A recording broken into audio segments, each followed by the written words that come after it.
What's up, guys? This is Acidic Roots. It's time for part 5 of Let's Play the Lost Levels, which is probably going to be the last part for a good while, because I'm almost curious if I could actually beat Worlds A through D. So, as it were, the original version of this game, which is 32 stages, I have managed to beat 31 of them for you. So you're going to be seeing me beat the original last stage in the game. And in order to access Worlds A through D, you did have to beat this game 8 times. Now I think the thing was, how I remember that you beat it 8 times was it was actually released for the disc system. So, because there wasn't save functions for the Nintendo games, but...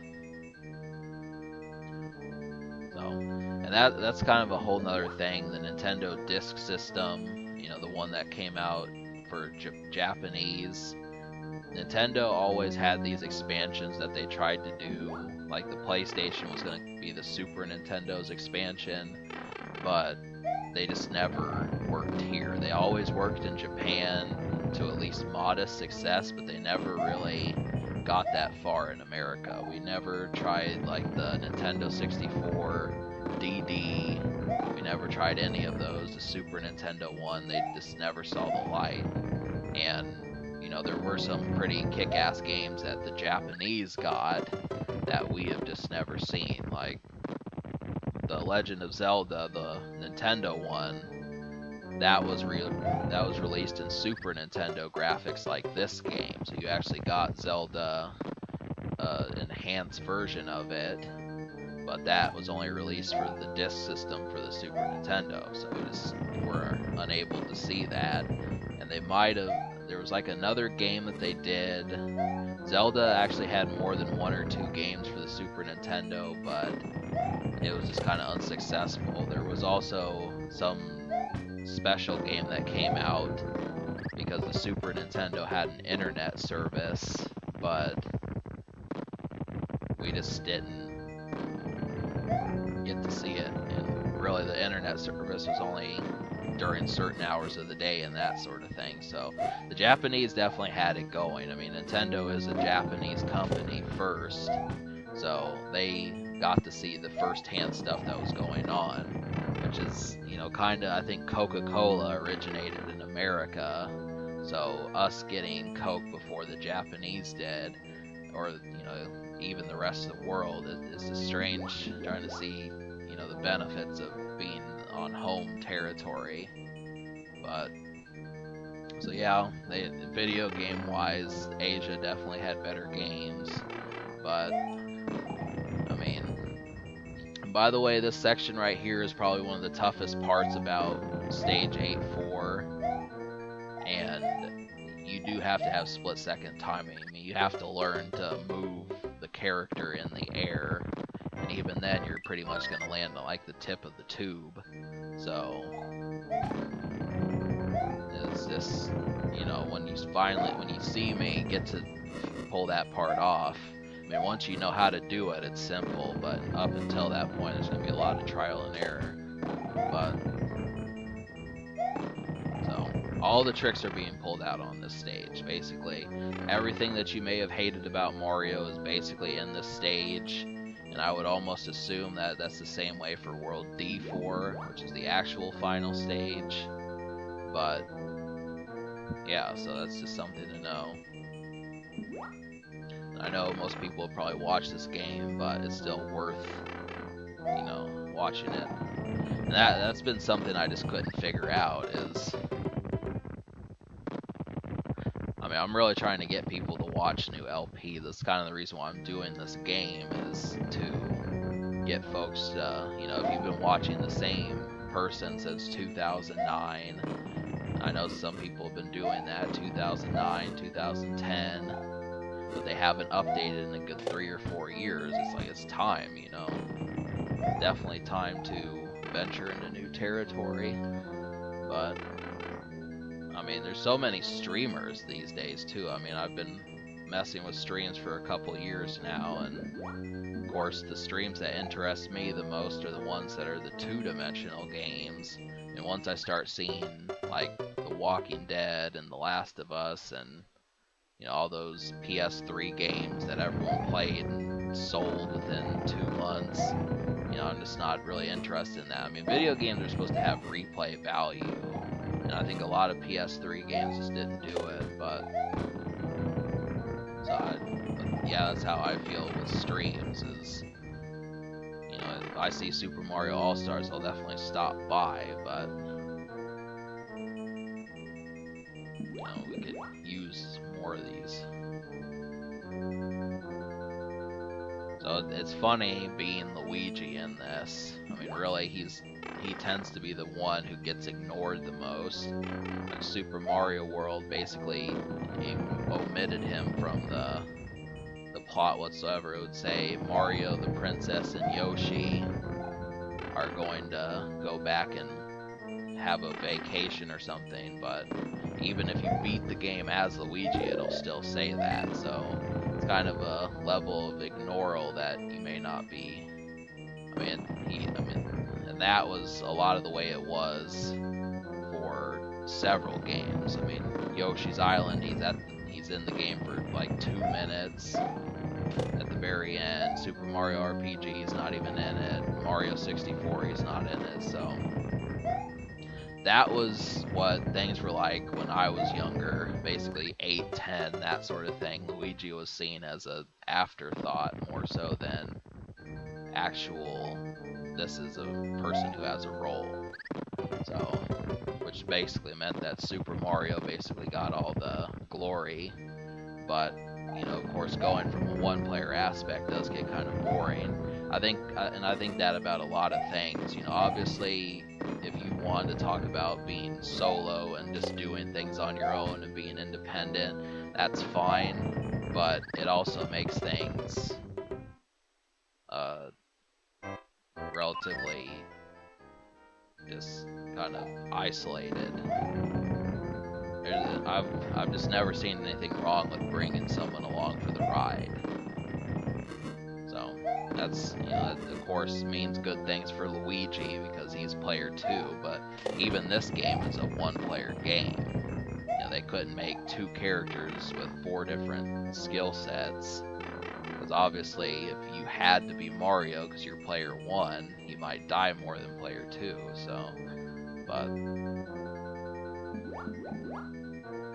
yeah, the thing is we definitely need to see Mario and Luigi team up more, I think.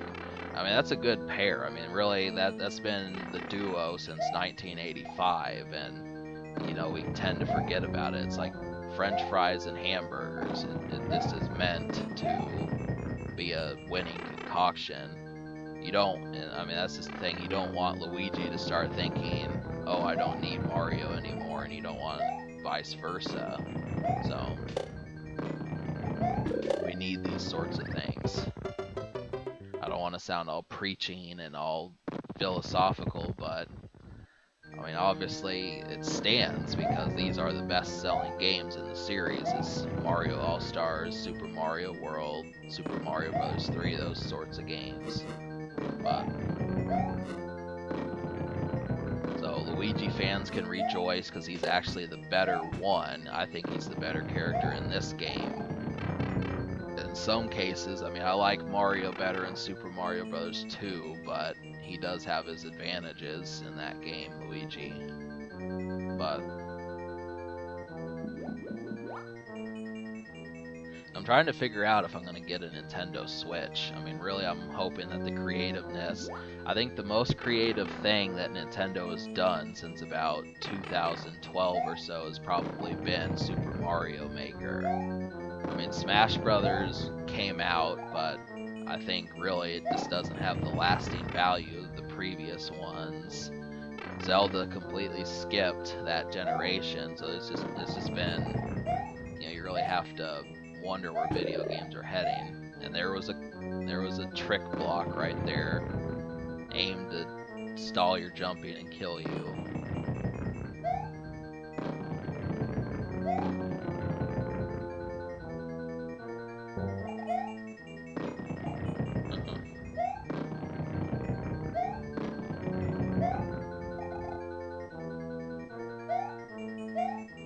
But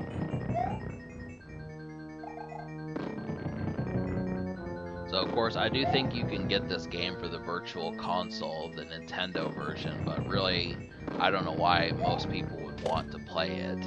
That's about the only thing is, and you know, pay attention. You know, if you want to see how to beat this, I mean, the whole thing is there is a process. That part you're supposed to run across the gap. You're not supposed to jump. You're supposed to run across it, and that's the only way the game will accept you completing it correctly. But I don't know. I mean, I halfway feel like a coward for not going into worlds A through D, but I also think I'm saving myself a lot of rage. Because throughout this process, you didn't hear it, but I was getting mad throughout this entire playthrough. And it's not just, oh, like, damn it, or dang it, or frick, you know, those type words. It's more like, you know, wanting to break something type stuff. I would imagine that the end stages of this would do that same thing, but yeah, I mean, at least one power-up probably would have helped curb things. I mean, most stages past World 7 are going to give you like one power-up per world, and that's what you're being forced to do, is you get one shot, and if you mess it up, it's, you know, that's it.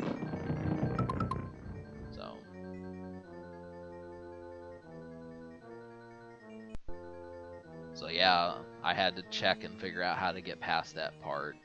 So this is now the final stretch of the game, and you will see Bowser get his defeat. So this is what's going to happen. King Koopa is going down. He's going to suffer a fiery demise, and you at least get an ending with this. So.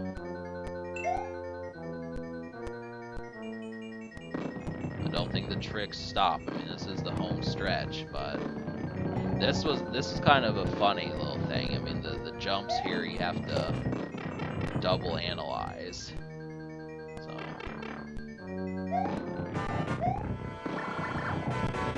take care of that.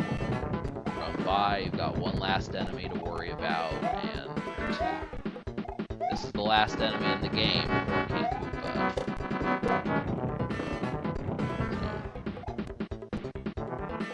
This is it.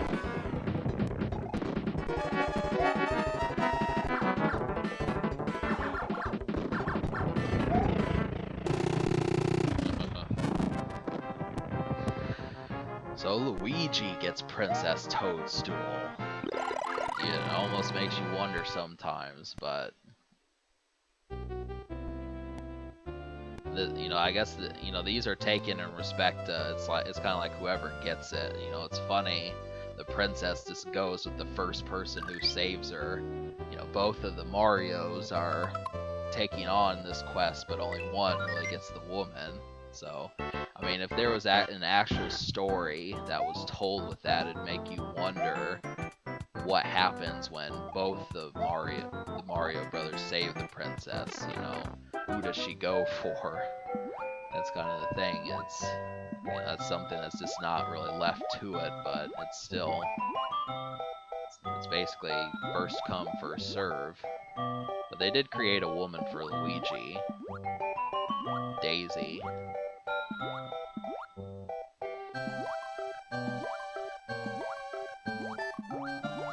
But yeah, I basically said fuck this world.